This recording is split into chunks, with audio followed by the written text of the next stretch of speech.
The quilt is pulled up to my chin, and I can feel every single stitch against my collarbone. The room smells like pine and kerosene and something sweet.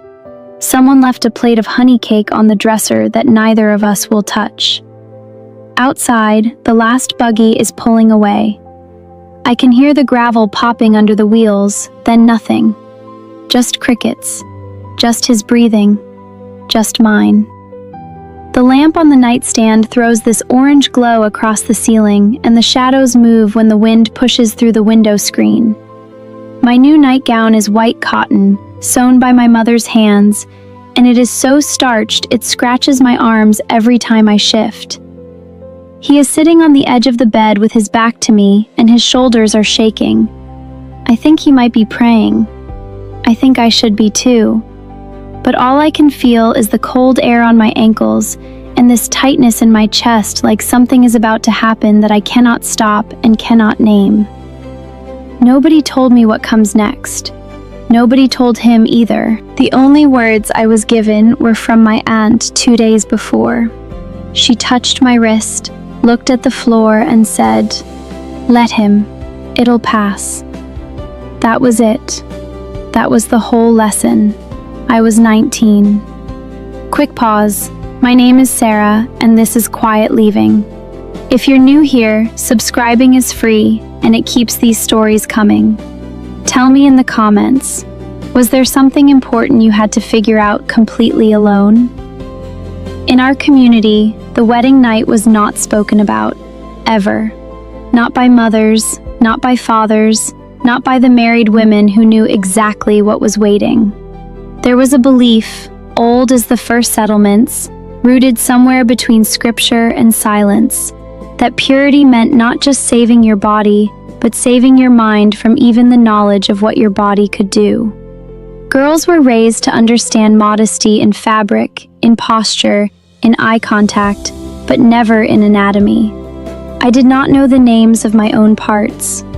I knew the word womb because it appeared in the Bible. I knew the word unclean because it appeared every month. But the rest, the actual geography of myself, was a blank map I had never been permitted to unfold. And the unspoken rule was simple. If you knew nothing, you were protected. If you asked, you were already fallen. His name was Eli. We had courted for 14 months, which in our district was considered long and patient. He was kind, genuinely kind, the sort of man who would carry a barn cat inside his coat during a cold snap and pretend he hadn't.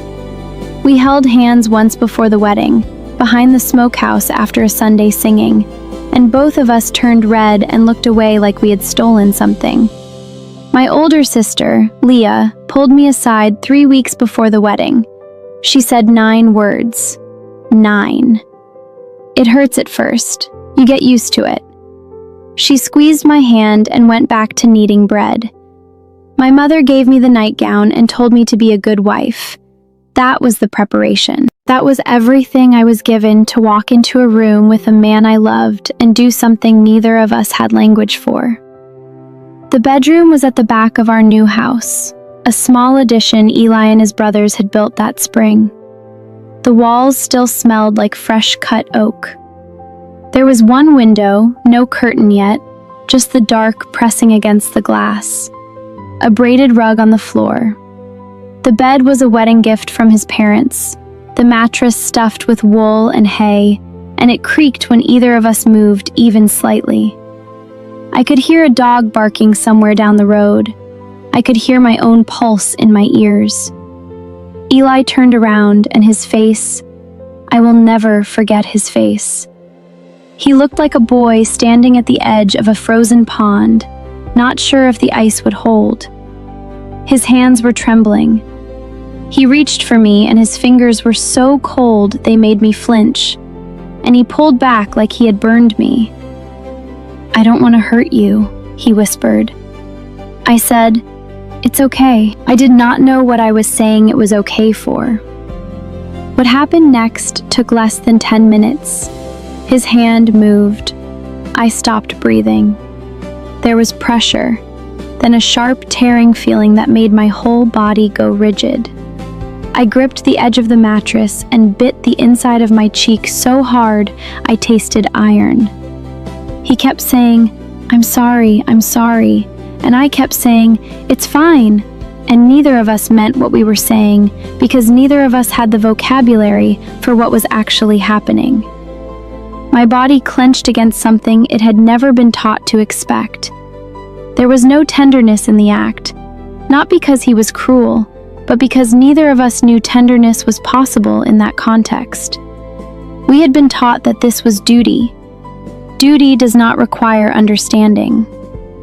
When it was over, he rolled away and faced the wall, and I lay there staring at the ceiling, feeling a burning sensation that would not stop, and I thought, this is what married life is. This is what all of them meant when they smiled at me and said, you'll be fine. I was not fine. For 10 days I could barely walk. Every step sent a sharp ache through my hips and lower back. Sitting was painful. Standing was painful. I bled for 6 days, not the familiar monthly kind, but something rawer, something that felt like a wound that had not been made carefully. And when I told Leah, wincing as I lowered myself into a kitchen chair, she just nodded. It was like that for me too, she said. Give it a month. Nobody suggested I see a doctor. Nobody suggested that what had happened was anything other than ordinary. The logic was seamless and airtight. God designed this. Your body will adjust. Pain is temporary. Obedience is permanent. And I believed it. I believed it because I had no other framework. I had never heard the word arousal. I had never heard the word foreplay.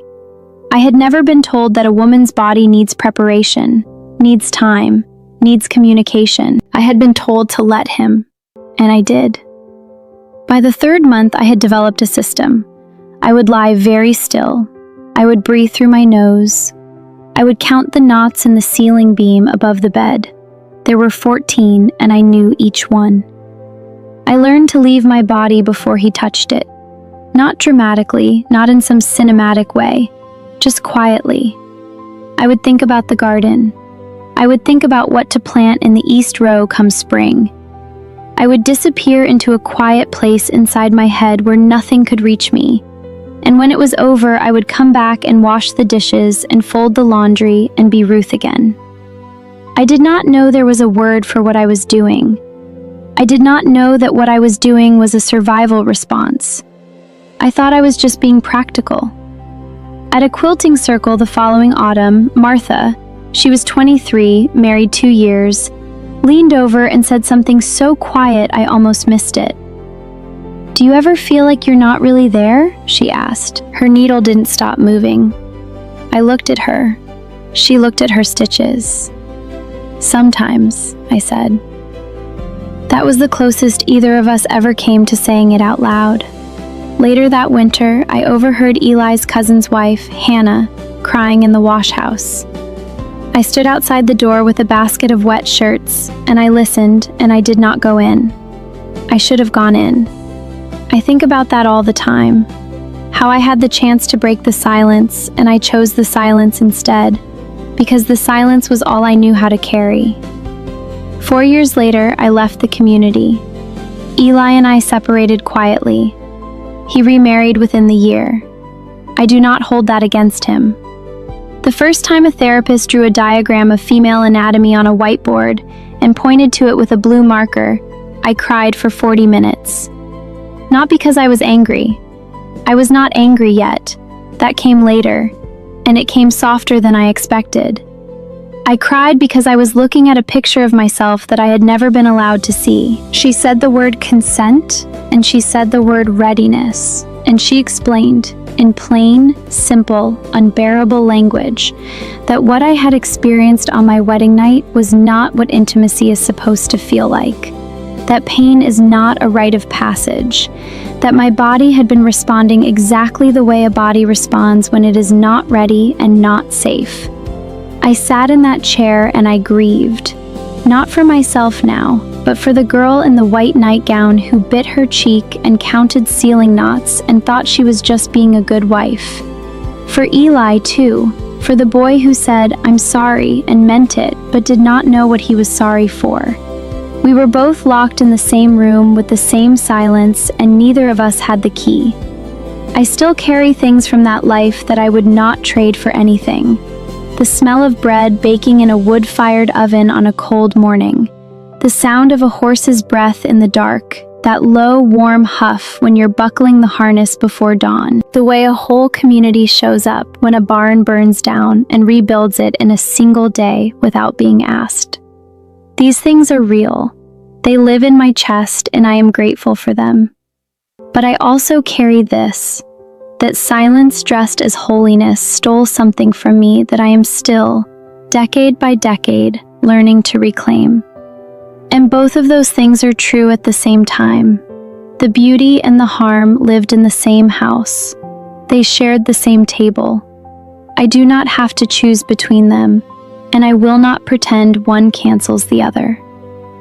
If you grew up somewhere your own body was kept from you like it was something dangerous, if you learned to leave yourself just to get through the night, if nobody ever told you the words for what you felt because the words themselves were considered sin, I see you. You are not broken. You were never broken. You survived something that was not your fault, and surviving it was enough. Leave me a comment. Tell me what you felt listening to this, or just let me know you're here. Sometimes knowing someone else is in the room is the whole thing. There is so much more I haven't said yet. I'm just getting started. If you want to stay, subscribe to Quiet Leaving. These stories deserve a place to land. Your body was always yours. It just took the world too long to tell you.